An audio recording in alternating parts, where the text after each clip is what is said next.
Jagr. You said you saw him. You went over to see him for like a day a couple of years ago, and you guys were very close. I mean, right before COVID. Yeah. We had drifted apart, really. Oh. And I'll be honest with you, I didn't like Jaromir Jagr when he was with the Bruins, with the latter part of his career.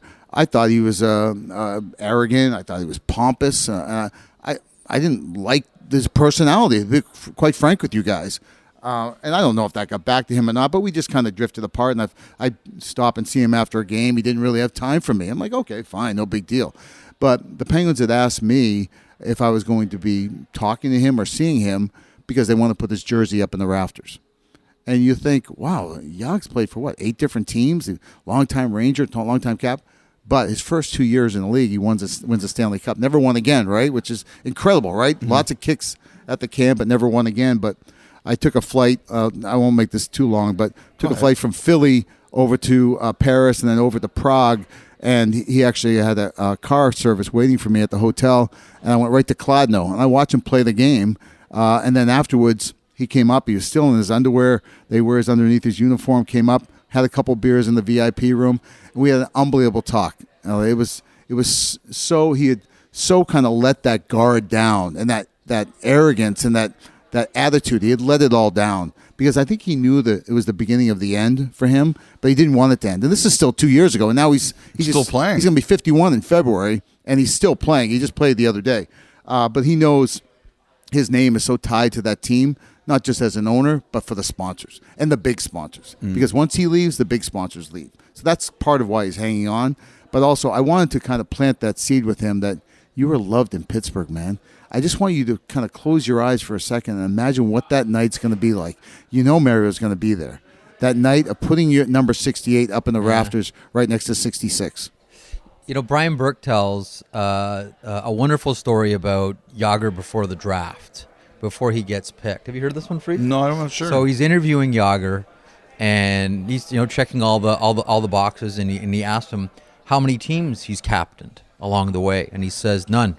I've never been captain of a team. And he says, oh, okay, so hang on a second. That's a flag. And he pauses. He says, because I always played 3 years up. I was always 3 years younger than everybody. And Bourque's like, okay, what are some of the things that you saw from Jagr where you're like, I've never seen this before? When he first came, he didn't speak any English at all. So getting Jari Hrdina from the Calgary Flames was huge.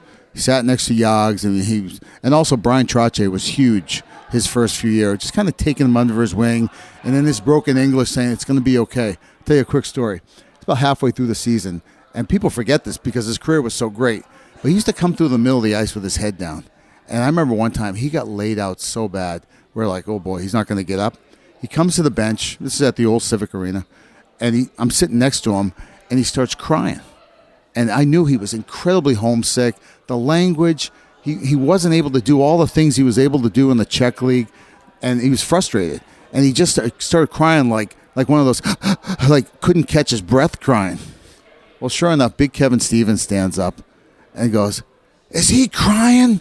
Is he effing crying? I was like, Artie, I got it. He's like, tell that effing baby to stop crying, because that's kind of how we talked to each other back then. Mm-hmm. So I got next to Jags. I said, it's okay, man. It's okay. It's all right. You and I, we're up next. We're going to be okay.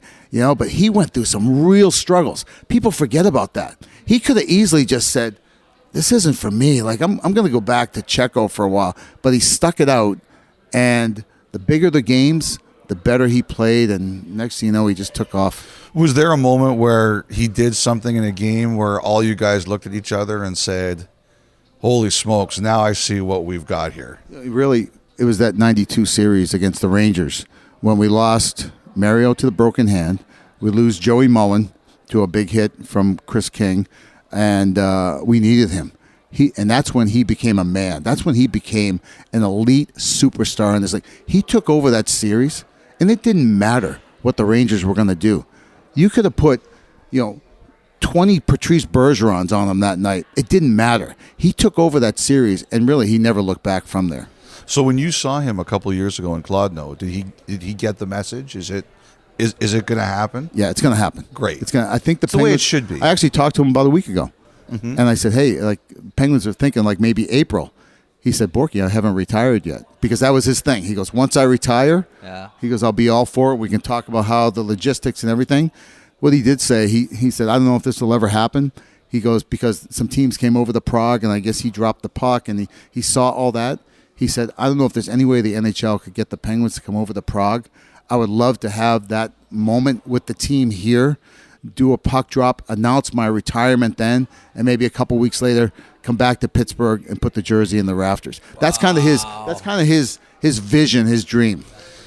So I have no power, but we're putting this clip all over social media. We'll see if it works. It'd be pretty special. That would be you forget, and you ask me, like, you lose track. There was just so many incredible moments when he was in his prime, right?